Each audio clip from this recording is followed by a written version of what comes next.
Good morning everyone. Current affairs की series में ये तो अक्टूबर में पहुंच चुके हैं। आज फ्राइडे है। आज आपके करंट अफेयर्स यहाँ पर 10 एरियाज के ऊपर रहने वाले हैं और कल सैटरडे को आपको मिलने वाला है आपका जो फाइनल मॉक टेस्ट है, जो आपको एग्जाम से पहले मिलेगा। आपको दो मॉक टेस्ट मिलने वाले हैं कल, एक यूट्यूब के ऊपर और एक exam.netmock.com के ऊपर। जो यूट्यूब के ऊपर है डेफिनेटली वो आप लाइव सोल्व करेंगे नेटमॉक चैनल के ऊपर ही, और जो आपको exam.netmock.com के ऊपर मिलेगा वो आप अकेले ही सोल्व करेंगे, लाइव नहीं रहेगा। That will be just like आप जैसे कोई ऑनलाइन एग्जाम दे रहे होते हैं और वहां पर ऑल इंडिया रैंकिंग आपको इमीडिएटली पता चलेगी ना। आज हम यहाँ पर डिस्कशन करेंगे कुछ नए एरियाज का। This is brief introduction about me. My name is Prince Luthra, all India rank 577 from UPSC CSC 2014 batch. आज के एरियाज देख लेते हैं जो आज हम डिस्कस करने वाले हैं। 10 एरियाज जो है उसको डिस्कस करेंगे। देखिए होता क्या है एमसीक्यूज में, अगर हम डेली बेसिस पे 10 एरियाज को कवर करते हैं और let's say in a year हम अगर अराउंड 250 डेज ये एमसीक्यूज करते हैं तो 2500 एरियाज हमारे एक साल में कवर हो जाते हैं। So that is the advantage. तो आप सिर्फ यहाँ पर एमसीक्यू सोल्व करना नहीं सीख रहे हैं, आप पूरे साल के अंदर अगर आपका एग्जाम नेक्स्ट ईयर है तो 2500 मोस्ट इंपॉर्टेंट टॉपिक्स जो आपको हेल्प कर सकते हैं एग्जाम के अंदर वो यहाँ पर देख रहे हैं। तो हम पीएलबी के बारे में जानेंगे। पीएलबी क्या है देखेंगे, पीएम मित्रा पार्क्स के बारे में जानेंगे। कल प्रधानमंत्री ने जो कल कैबिनेट की बैठक हुई थी उसके अंदर इसे अनाउंस किया। फंडामेंटल राइट्स के बारे में डिस्कशन करेंगे। डीबीएस के बारे में जानेंगे। Henley passport index and global minimum tax के बारे में डिस्कशन करेंगे। देन मॉस्क्रिक्स क्या है इसके बारे में जानते हुए स्वच्छ प्रोग्राम जो स्वेच्छा प्रोग्राम है इसके बारे में जानेंगे। एक क्वेश्चन बॉन कन्वेंशन 1979 के ऊपर रहने वाला है। And finally global industry alliance के बारे में जानेंगे। exam.netmock.com पे मैंने आपको बताया आपका फाइनल, क्योंकि अब देखिए संडे को तो आपका एग्जाम है ही, तो जो फाइनल मॉक टेस्ट है वो आपका कल यहाँ पर all India free mock test रहने वाला है। नीचे डिस्क्रिप्शन में उसका लिंक मिल जाएगा।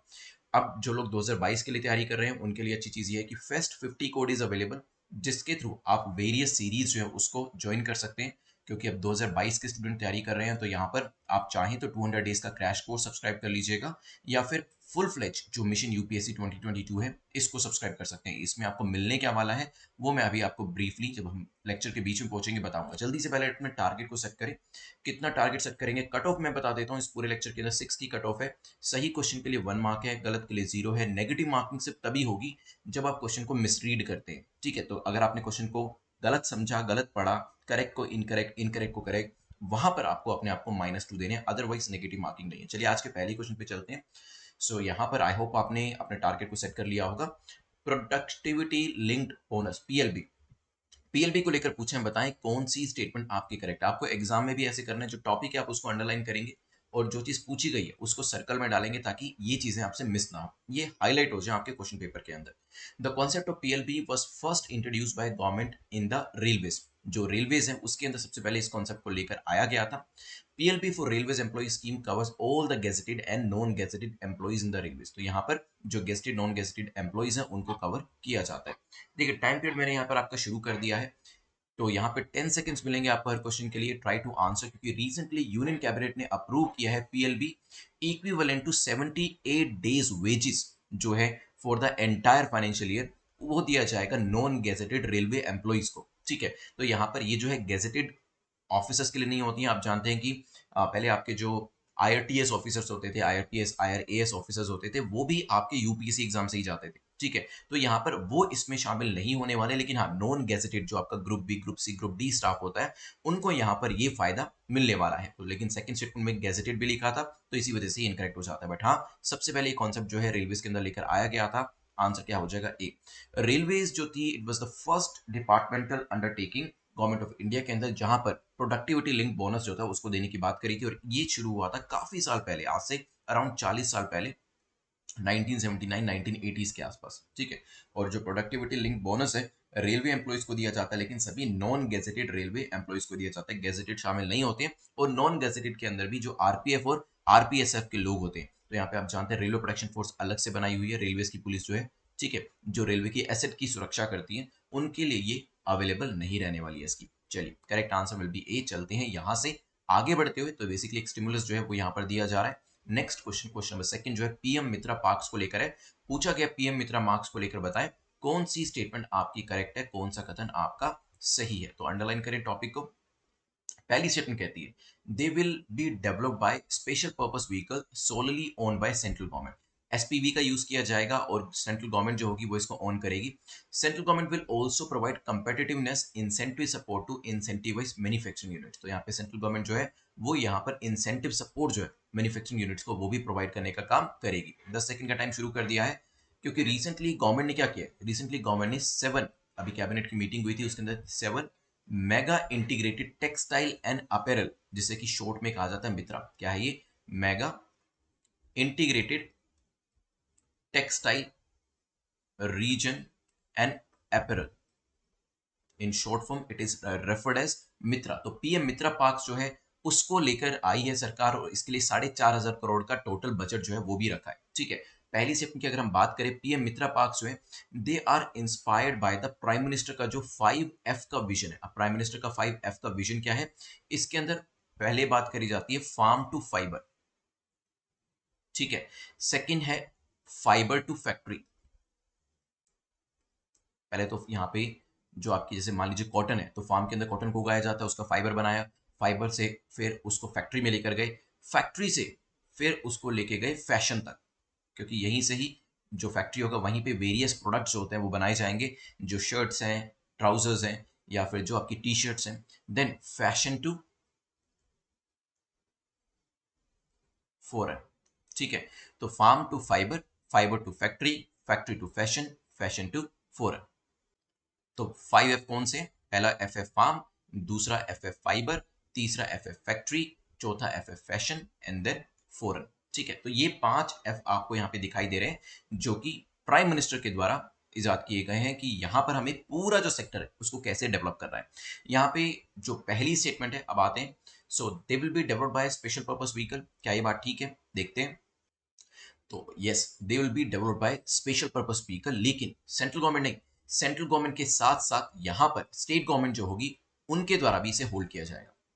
तो यहाँ पे सोलली, सोलली का मतलब होता है सिर्फ, ओनली जैसा होता है ना, जैसे मैंने आपको बताया ओनली ऑल, तो only by the central government. तो ओनली या सोलली की वजह से, देखिए शब्द कोई भी यूज किया जा सकता है तो आपको पता होना चाहिए, ये स्टेटमेंट गलत हो जाती है, because these parks will be owned by state and central government collectively. ठीक है, तो पीपीपी मोड में जाएंगे, यहाँ पर गवर्नमेंट ऑफ इंडिया रहने वाली है, स्टेट गवर्नमेंट रहने वाली है, और इवन प्राइवेट सेक्टर जो है वो भी इसके अंदर रहने वाला है। लेकिन हाँ, सेंट्रल गवर्नमेंट जो इसमें सपोर्ट देने वाली है वो स्टेटमेंट आपकी ठीक हो जाती है सेकंड, बिकॉज यहाँ पर ग्रीन फील्ड पीएम मित्रा पार्क के लिए गवर्नमेंट ऑफ इंडिया जो है वो यहाँ पर डेवलपमेंटल कैपिटल सपोर्ट देगी, that will be 30% of the project cost. तो जो यहाँ पे प्रोजेक्ट कॉस्ट लगने वाली है, पूरे प्रोजेक्ट की जो कॉस्ट आने वाली है, उसका 30% सपोर्ट जो है वो यहाँ पे सेंट्रल गवर्नमेंट के द्वारा दिया जाएगा, with the upper cap of 500 crore. Maximum 500 crore होगा एक पार्क के ऊपर, लेकिन हाँ, जो टोटल यहाँ पे कंट्रीब्यूशन होगा वो 30% तक हो सकता है, 30% और 500 crore, which ever is lower. तो आंसर क्या हो जाएगा? सेकंड स्टेटमेंट ठीक है, पहली इनकरेक्ट है, आंसर विल बी बी। चलते हैं यहां से आगे बढ़ते हुए नेक्स्ट क्वेश्चन के ऊपर, जो कि बात कर रहा है which of the following fundamental rights are only available to Indian citizen according to the constitution. आप जानते हैं कि भारत के अंदर जो हमारा कॉन्स्टिट्यूशन है वो कुछ राइट्स ऐसे हैं जो कि सिर्फ हमें प्रोवाइड करता है, जो लोग फॉरेनर्स हैं, विदेशी जो है, उनको प्रोवाइड नहीं करता। तो only available to Indian citizen. क्या right to equality of opportunity in the matter of public employment सिर्फ हमें मिला हुआ है? हो सकता है freedom of speech and expression, assembly, association, क्या हमें मिला है? हो सकता है right to life and liberty, क्या हमें मिला है? सोचिए। रिसेंटली सिंगापुर ने एक लॉ जो है उसे पास किया है, जिससे कि गवर्नमेंट की एबिलिटी को बढ़ाया जा रहा है कि किसी भी तरीके का अगर फॉरेन इंटरफेरेंस रहता है उनकी कंट्री के अंदर, किसी भी तरीके से फॉरेन जो प्लेयर्स हैं या कंट्रीज है वो उनकी कंट्री के अंदर डिसरप्शन क्रिएट करने की कोशिश करते हैं या फिर किसी भी तरीके की प्रॉब्लम क्रिएट करने की कोशिश करती है, तो इसके लिए उन्होंने फीका को पास किया, foreign interference counter measure act इसे कहा गया। ठीक है, इसी वजह से क्वेश्चन बनाया गया। तो यहाँ पर देखिए हमारे पास कुछ आर्टिकल्स ऐसे हैं जो कि सिर्फ हमें ही अवेलेबल है, बाहर के व्यक्ति को नहीं है, जिसमें मैंने आपको जो इंडियन पॉलिटी के लेक्चर्स कराए आपने देखे हैं यूट्यूब के ऊपर, तो बहुत अच्छी बात है, नहीं तो exam.network.com पर जाकर भी उस सीरीज को चेकआउट कर सकते हैं। 15, 16, 19, 29, 30 ये ऐसे आर्टिकल्स हैं जो कि सिर्फ एक्सक्लूसिवली हमें अवेलेबल है। ठीक है, अगर हम कॉमन सेंस को भी देखें तो यहाँ पर right to life and liberty क्या सिर्फ हमें ही अवेलेबल होगा? क्या हम बाहर के व्यक्ति को ये राइट नहीं देंगे? आंसर इज नो, क्योंकि ये तो इतना कॉमन चीज है कि right to life and liberty तो हमें देना ही पड़ेगा। तो ये तो वैसे भी नहीं हो सकता है कि जो सिर्फ हमें मिला हो और बाहर के लोगों को ना दिया हो। तो वी कैन सी कि ये जो थर्ड स्टेटमेंट है ये आंसर के अंदर नहीं होनी चाहिए। क्यों? क्योंकि राइट टू लाइफ तो सभी का राइट है, वो तो हम सभी को देंगे। हम ये कह सकते हैं उनको कि हम आपको एम्प्लॉयमेंट नहीं देंगे, ये सिर्फ भारतीयों के लिए। हम आपको फ्रीडम ऑफ स्पीच नहीं देंगे, क्योंकि भारतीय बोल सकते हैं इस देश के अंदर रहकर, लेकिन आप नहीं बोल सकते हमारे देश के अंदर रहकर हमारे देश के खिलाफ। तो यहाँ पर राइट टू लाइफ, हम कभी भी ये नहीं कह सकते कि आप हमारे देश में रहोगे तो हम आपको राइट टू लाइफ भी नहीं देंगे। तो जब तीसरी स्टेटमेंट इनकरेक्ट हो जाती है, ऑप्शन की तरफ जाए, 3 यहाँ पर भी है, यहाँ पर भी है, यहाँ पर भी है, तो ये तीनों ही एलिमिनेट हो जाते हैं। And with the power of elimination, चाहे आपको क्वेश्चन के बारे में पता था या नहीं पता था, आपको 15, 16, 19, 29, 30 आर्टिकल के बारे में पता था या नहीं पता था, कॉमन सेंस को यूज करके भी आप सीधा ए को करेक्ट मार्क कर सकते थे, क्योंकि जो आपका freedom of speech and expression है और साथ ही साथ जो अपॉर्चुनिटी ऑफ एम्प्लॉयमेंट का राइट है, वो एक्सक्लूसिवली हमारे लिए ही यहाँ पर रखा गया। So correct answer will be A. चलते हैं यहां से आगे बढ़ते हुए नेक्स्ट टॉपिक के ऊपर, विच इज क्वेश्चन नंबर 4, जो कि डीप ब्रेन सिमुलेशन को लेकर पूछ रहा है कि बताएं कौन सी स्टेटमेंट आपकी करेक्ट है इसको लेकर। डीप ब्रेन सिमुलेशन देखते हैं क्या चीज है। पहली स्टेटमेंट कहती है it's a surgical procedure in which electrodes that generate electric pulse, वो हमारे ब्रेन के अंदर इम्प्लांट करे जाते हैं। It can be used for the treatment of brain tumours and Parkinson disease. Parkinson disease और जो ब्रेन ट्यूमर्स है उसको सही करने के लिए इसका इस्तेमाल किया जाता है। A procedure in which electrodes are implanted in the brain, उसे डीप ब्रेन स्टिमुलेशन कहा जाता है बेसिकली। और ये न्यूज में था क्योंकि इससे डिप्रेशन को ट्रीट किया जा सकता है। वैसे भी डिप्रेशन के केस कोविड के टाइम पर काफी सारे देखे गए और डिप्रेशन काफी न्यूज में भी था, तो there might be one question in the prelims examination. Statement 1 की बात करें तो यस, डीबीएस जो है basically it is a surgical process जिसके अंदर इलेक्ट्रोड्स जो होते हैं वो ब्रेन के अंदर डाले जाते हैं सर्टेन एरियाज के अंदर, और देन उसको एक्टिवेट किया जाता है और उसके थ्रू कहा जाता है कि जो केमिकल इंबैलेंस होता है उसको ठीक कर सकते हैं। ठीक है, तो यहाँ पर पहली जो स्टेटमेंट है वो आपकी ठीक हो जाती है। It can be used for treatment of brain tumours and Parkinson disease. तो ये ब्रेन ट्यूमर पार्किंसन डिसीज जैसी प्रॉब्लम जो होती है उसको भी सही किया जा सकता है, ऐसा यहाँ पर फाइंडिंग्स ने बताया। ठीक है, तो यहाँ पर कंडीशंस जो है वो डीबीएस के अंदर सिर्फ डिप्रेशन नहीं है, ट्यूमर्स हो गया, ऑब्सेसिव कंपल्सिव डिसऑर्डर होता है, जैसे आपने देखा होगा बहुत सारे लोग होते हैं गैस को बंद करके आते हैं फिर भी बार बार चेक करते हैं कि गैस को बंद किया कि नहीं किया। ठीक है, एक बार हाथ धोते हैं लेकिन मल्टीपल टाइम्स हाथ धोना शुरू कर देते हैं क्योंकि उनको ओसीडी का इशू हो सकता है। कुछ लोग अपनी गाड़ी को लॉक करते हैं बट मल्टीपल टाइम्स, देखिए एक या दो बार तो हर व्यक्ति चेक करता है, तो उसमें कोई भी ऐसा मेंटल इशू नहीं है। ठीक है, सो डोंट थिंक कि आप भी अपनी गाड़ी को चेक करते हैं मल्टीपल टाइम्स कि आपने लॉक किया कि नहीं किया, या फिर आप गैस को चेक करते हैं अपने घर के अंदर, तो that is not OCD. OCD जब होता है तो वो एक लिमिट के बियॉन्ड जाता है, जहां पर कोई व्यक्ति हाथ धो रहा है तो दिन में 100 बार हाथ धो रहा है, तो वो ओसीडी कहलाता है। ठीक है, तो उन एरियाज के अंदर ये चीज हेल्प करती है। चलते हैं यहां से आगे बढ़ते हुए नेक्स्ट टॉपिक के ऊपर, विच is question number 5, Henley passport index. Henley passport index is published by, किसके द्वारा पब्लिश किया जाता है। 10 सेकंड्स का टाइम मैंने शुरू कर दिया, 4 ऑप्शन आपके सामने दिए हैं, सोचिए, क्योंकि हेनली पासपोर्ट इंडेक्स जो है इसे अभी रिलीज किया गया है।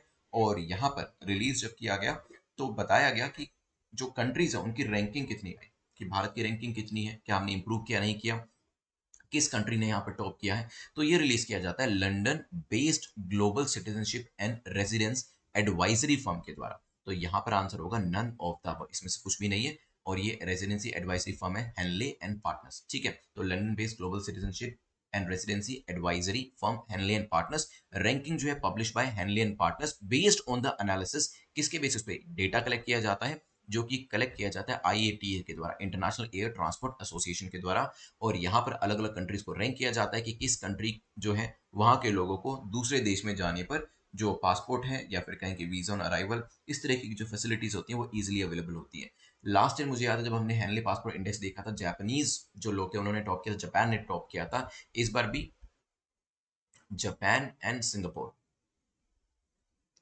Stood at the top of the years list. ठीक है, लेकिन इंडिया की जो रैंकिंग थी वो लास्ट टाइम हमारी रैंकिंग 84th थी, लेकिन इस बार हमारी परफॉर्मेंस थोड़ी सी डिक्लाइन हुई है कोविड की वजह से, और अभी हमारा रैंक जो है वो 90th पोजीशन पे है। ठीक है ना, ये जो पर्टिकुलर आपका इंडेक्स है इसमें क्या होता है, पासपोर्ट होल्डर्स जो होते हैं they are allowed to travel visa free, visa free आप ट्रैवल कर सकते हैं। और हमारे देश की बात करेंगे तो हम 58 कंट्रीज के अंदर हमें ये फैसिलिटी मिली हुई है, लेकिन जापान को ये फैसिलिटी जो है 192 कंट्री के अंदर, so Japanese can visit like visa free in 192 countries, but here for us it is only 58 countries। चलिए,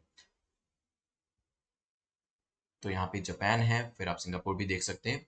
चलते हैं यहाँ से आगे बढ़ते हुए crack UPC exam in 200 days की सीरीज के बारे में जानते हैं। सो बेसिकली ये आपका एक क्रैश कोर्स है 2022 के लिए, और यहाँ पर आपको डे वाइज तैयारी करनी होती है। तो बेसिकली होगा क्या, आप इस कोर्स के अंदर जो डैशबोर्ड है उस पर जाएंगे, तो डे 1 जो है उस पर जाएंगे, डे 1 जो है वो ओपन हो जाएगा और वहां पर जो वीडियोस है वो आप देख सकते हैं, वो वीडियोस क्लास लेक्चर होंगे और एमसीक्यूज वीडियोस जो है वो भी इसके अंदर शामिल होने वाले हैं। आप इसमें MCQs based mini mock test होंगे वो भी करिएगा, हर वीक में आपका मॉक टेस्ट जो होगा फुल फ्लेज वो भी इसके अंदर अवेलेबल होगा, ठीक है। नोट्स भी आपके इसमें मिलने वाले हैं आपको, तो नोट्स भी आप करेंगे, फिर डे 2 पे जाएंगे, सिमिलरली डे 3 पे जाएंगे। इस तरीके से 200 डेज के अंदर आप अपने सिलेबस को कवर करेंगे यहाँ पर। और जो इनबिल्ट शेड्यूल है वो आपको हेल्प करेगा कि कोई भी दिन आपका मिस ना हो, कोई भी दिन आपका वेस्ट ना हो, और यहाँ पे अपने टाइम को सही यूटिलाइज करते हुए 200 डेज में आप इस एग्जाम के सिलेबस को कंप्लीट भी करें और इस एग्जाम को क्रैक करें। सिमिलरली मिशन यूपीएससी 2022 जो है ये सेम प्रोग्राम है जो कि 500 डेज का है। तो जो चीज 200 डेज में हमने 200 दिनों तक करनी है वो यहाँ पर 500 दिनों तक करनी है, क्योंकि यहाँ पर मटेरियल जो कवर किया गया है वो ज्यादा है। तो जो भी आपको सही लगता है प्रोग्राम आपसे ज्वाइन कर सकते हैं। Let's move to question number 6 जो कि ग्लोबल मिनिमम टैक्स को लेकर पूछ रहा है। बताएं कौन सी स्टेटमेंट आपकी इसको लेकर करेक्ट है। It requires that all agreed countries impose at least a minimum of 15% global tax on global companies। ठीक है, हो सकता है। It's a part of framework on base erosion and profit shifting under the WTO। तो ये जो है, जो आपका बेस इरोजन प्रॉफिट शिफ्टिंग है, इसके ऊपर भी क्वेश्चन एग्जाम के अंदर प्रीलिम्स के अंदर आ चुका है, उसी का ही एक पार्ट है। सोचिए, फिर करते हैं डिस्कशन इसको लेकर।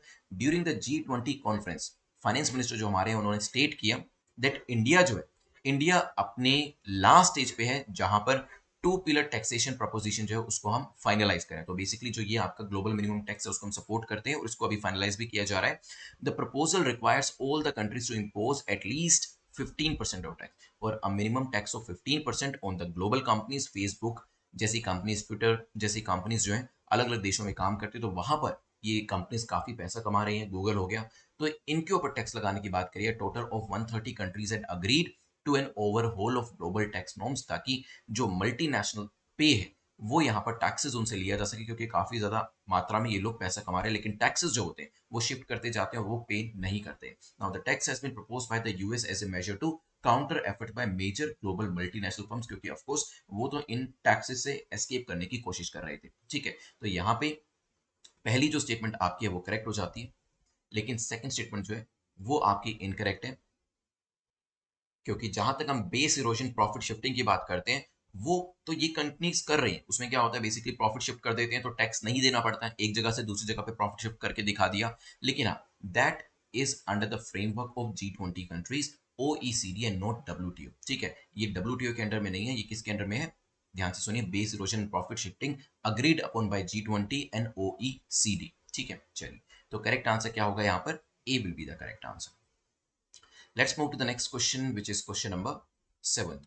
मॉस्केरिक्स के बारे में पूछ रहा है, रिसेंटली न्यूज में देखा गया है, क्या रेफर करता है। मैं आपके 10 सेकंड शुरू कर देता हूँ। क्या ये कोई नासा का मिशन है, कोई मलेरिया की वैक्सीन है, transformation of lava into metals inside the earth core, fossil of reptile dinosaur. तो मॉस्केरिक्स क्या है, वर्ल्ड्स फर्स्ट मलेरिया वैक्सीन जो है इसे अप्रूवल दिया गया है किसके द्वारा, WHO के द्वारा। WHO ने रेकमेंड किया है कि देखिए जो मलेरिया है, खासतौर पे जो अफ्रीकन नेशन है वहां पर काफी ज्यादा डेथ का कारण बनता है। इंडिया के अंदर भी 3% केसेस जो वो निकलते हैं, और पहली बार यहाँ पर जो पैरासाइट है, ह्यूमन पैरासाइट के ऊपर कोई जो वैक्सीन है उसको अप्रूवल WHO के द्वारा दिया गया है। आप जानते हैं vaccine acts against the Plasmodium falciparum which is one of the 5 malaria parasite. Parasite का नाम क्या है, प्लाज्मोडियम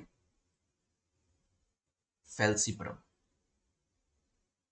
ठीक है। तो करेक्ट आंसर क्या हो जाएगा, B will be the correct answer. Let's move to the next question which is question number 8। Swechha programme recently news में देखा गया था, ये किससे रिलेट करता है, क्या ये increasing enrollment of girls in higher education से रिलेट करता है, scholarship to BPL students, hygiene को लेकर है, या फिर LPG सब्सिडी को लेकर है। आंध्र प्रदेश के चीफ मिनिस्टर ने लॉन्च किया है Swechha program with the focus on health and hygiene of women and adolescent girl. तो आंसर क्या हो जाएगा, सी।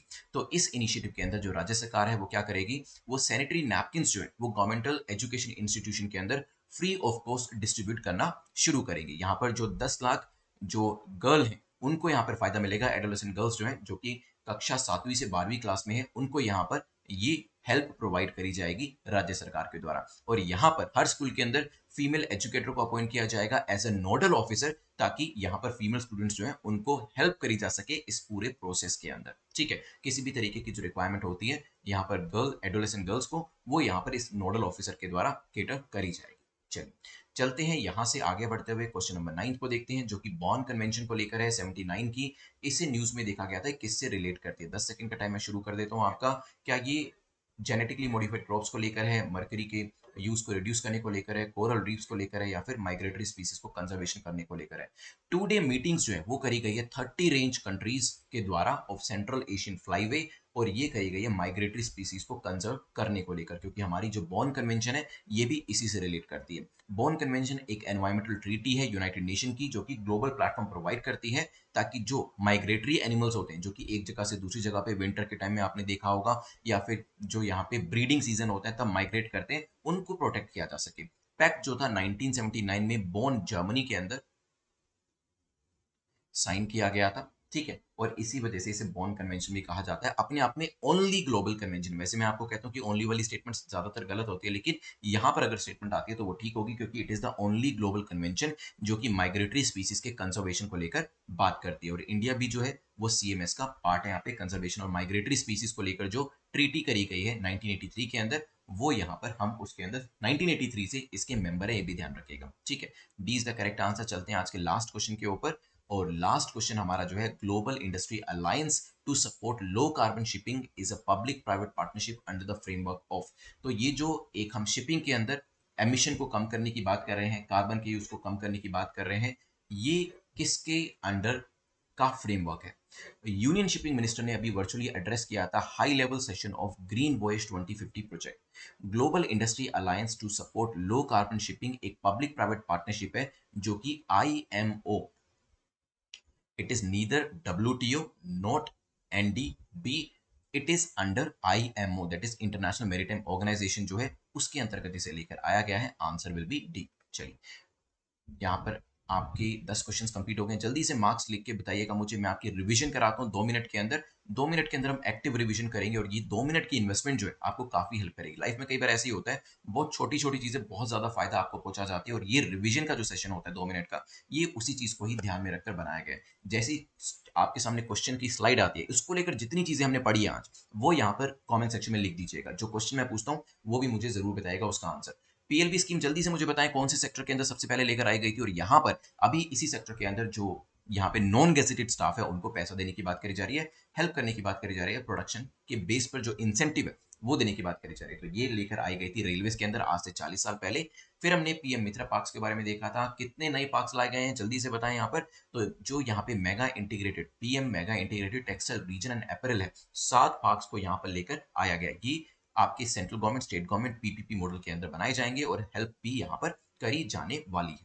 फिर हमने डिस्कशन किया था यहाँ से आगे बढ़ते हुए आपका फंडामेंटल राइट्स को लेकर। जल्दी से मुझे उन आर्टिकल्स के नाम बताएं जो सिर्फ भारतीयों को अवेलेबल है, बाहर वाले लोगों को अवेलेबल नहीं है। तो दे आर, जल्दी से बताएं, 15, 16, 19, 29 and 30, 15, 16, 19, 29 and 30। DBS, deep brain stimulation जो है या सिमुलेशन जो है वो किस चीज से हेल्प करेगा? जल्दी से मुझे बताएं, डीप ब्रेन जो आपका सिमुलेशन है वो किस किस एरिया में हेल्प करता है? तो हमने पढ़ा था ये आपको हेल्प करेगा किस किस एरिया के अंदर, पार्किंसन डिसीज के अंदर, ब्रेन ट्यूमर्स के अंदर, और डिप्रेशन के अंदर, ठीक है। फिर हमने यहाँ से आगे बढ़ते हुए क्वेश्चन नंबर 5 के बारे में जाना था। हेनली पासपोर्ट इंडेक्स में इंडिया की रैंकिंग बताइए, किस कंट्री ने टॉप पोजीशन हासिल करी है? एक दो कंट्रीज के नाम भी मुझे जरूर बताइएगा। 2021 का ये इंडेक्स है, रिलीज किया जाता है London based global citizenship and residency advisory firm Henley and partners के द्वारा, और यहाँ पर आंसर हमारा डी था। जापान ने टॉप पोजीशन हासिल करी है, इंडिया का रैंक 84 से गिरकर 90 हुआ। चलिए, फिर मैंने आपको 200 डेज की सीरीज के बारे में बताया था, तो प्लीज आप exam.network.com पर जाकर इसे चेकआउट कर लीजिएगा। आपको इस पर्टिकुलर सीरीज से काफी हेल्प मिलने वाली है आपकी प्रिपरेशन के अंदर। इसके अंदर आपको बेसिकली जो हाउ टू प्रिपेयर उसके वीडियोस भी टाइम एंड अगेन दिए जाते हैं। मैं अपना एक्सपीरियंस जो है वो भी बीच बीच में शेयर करता हूँ आपसे, ताकि जो तैयारी है, देखिए एजुकेशन लेना, नॉलेज लेना एक चीज होती है, लेकिन स्ट्रैटेजी बनाना दूसरी कंप्लीटली डिफरेंट चीज होती है। उसके बारे में भी वीडियोस आपको यहाँ पर मिलते रहते हैं। देन हमने डिस्कशन किया था ग्लोबल मिनिमम टैक्स के बारे में। तो ग्लोबल मिनिमम टैक्स के बारे में जल्दी से बताएं कितने % टैक्स लगाने की बात करी गई है? तो यहाँ पर जो टैक्स लिमिट थी वो 15% की बात करी गई थी फेसबुक, गूगल जैसी कंपनीज के ऊपर। मॉस्करिक्स क्या है जल्दी से मुझे बताएं, क्या ये कोई दवा है, वैक्सीन है? तो यस, मलेरिया के लिए वैक्सीन जो है WHO के द्वारा अप्रूव करी गई है, ध्यान रखिएगा। फिर हमारा डिस्कशन हुआ स्वेच्छा प्रोग्राम को लेकर, रिसेंटली न्यूज में था, किससे रिलेट करता है? Enrolment of the girls improve करनी है, क्या उससे लेकर है? नहीं, hygiene of women and adolescent girls को लेकर ये हमने यहाँ पर प्रोग्राम देखा था। सैनिटरी नैपकिन जो है यहाँ पे आंध्र प्रदेश की जो गवर्नमेंट है वो डिस्ट्रीब्यूट करना शुरू करेंगे, और एक नोडल ऑफिसर जो है वो भी स्कूल के अंदर रखा गया है एडोलेसेंट गर्ल्स के लिए। बॉर्न कन्वेंशन जल्दी से बताएं, इंडिया मेंबर है कि नहीं है? कंजर्वेशन ऑफ माइग्रेटरी स्पीसीज को लेकर अपने आप में अकेली एक आपकी ये कन्वेंशन है, और yes, India is a member since 1980 3। और लास्ट में डिस्कशन हमारा हुआ था एक पर्टिकुलर टॉपिक को लेकर, जो कि है global industry alliance to support low carbon, ये लेकर आया गया है IMO के द्वारा। चलिए 10 क्वेश्चन आपने यहाँ पर अटेम्प्ट किए, और मैं तो यही चाहूंगा कि अभी आप जल्दी से 10 में से आपने कितना स्कोर किया वो मार्क्स कमेंट सेक्शन में लिखिए। मीनवाइल मैं आपसे क्वेश्चन ऑफ द डे पूछ लेता हूँ, तो 10 में से आपने कितना स्कोर किया वो मुझे जरूर बताइएगा। और जो क्वेश्चन मैं आज आपसे पूछने वाला हूँ जिसका आंसर आपको करना है, इजी क्वेश्चन है, मुझे बताइएगा जिमेक्स एक्सरसाइज इंडिया और किस दूसरी कंट्री के बीच में करी जाती है। ठीक है, तो ये भी हिंट मैंने आपको दे दिया कि एक कंट्री इंडिया है और एक दूसरी कंट्री, और ये जिमेक्स को कैसे पढ़ना है ये भी मैंने आपको लास्ट टाइम बताया था। जिमेक्स, सिम्बेक्स, इस तरीके की जो एक्सरसाइज होती है उसके नाम में ही, इस पर्टिकुलर वर्ड के अंदर ही आपको ये भी पता चल जाता है कि कौन कौन सी कंट्रीज के बीच में एक्सरसाइज हो रही है, और वो क्या मेरीटाइम है, एयर एक्सरसाइज है, किस तरीके की एक्सरसाइज है वो भी पता चल जाता है। तो कमेंट सेक्शन में इसका आंसर जरूर करिएगा। चलिए, जो सेकंड चैनल है उस पर अब आपको डेली बेसिस पे यहाँ पर जो मॉक टेस्ट है वो मिल रहे हैं, उसको जरूर अटेम्प्ट करें, और यहाँ पर उसके अंदर स्कोर करके कमेंट सेक्शन में अपने मार्क्स पे लिखिएगा। I hope you enjoyed this lecture. PDF of this lecture will be provided to you on Telegram channel. The link of the same is provided in the description. Thanks for watching this video. Have a nice day. Take care. Goodbye.